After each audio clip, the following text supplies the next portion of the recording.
بسم اللہ الرحمن الرحیم۔ قربانی کے مسائل کا بیان چل رہا ہے۔ کان کٹے ہوئے جانور کی قربانی کا کیا حکم ہوگا؟ تو الجواب حامدا و مصلیا، جس جانور کے پیدائش ہی سے کان نہیں ہے اس کی قربانی درست نہیں ہے، یا کان تو ہیں مگر کسی کان کا تہائی حصہ یا زیادہ کٹ گیا، بالکل جدا ہو گیا، کٹ گیا ہو تو اس کی قربانی بھی جائز نہیں ہے۔ اور اگر پیدائش ہی سے کان تو ہیں لیکن بالکل چھوٹے ہیں، ذرا سے چھوٹے ہیں، تو اس جانور کی قربانی درست ہو جائے گی۔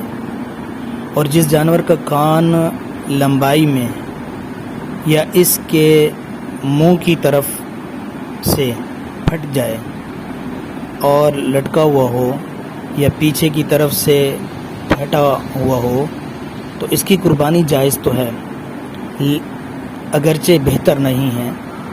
انسان کو چاہیے کہ وہ اللہ تعالیٰ کے راستے میں جو چیز قربان کر رہا ہے وہ بے عیب ہونی چاہیے، عمدہ ہونا چاہیے اور اچھی ہونی چاہیے۔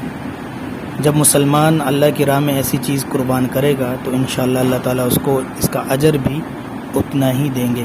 اسی لیے ہمیں چاہیے کہ ہم قربانی کے جانور میں عمدہ سے عمدہ اور بے عیب جانور اللہ کے راستے میں قربان کریں۔ اللہ تعالیٰ ہم سب کی قربانیوں کو قبول فرمائے۔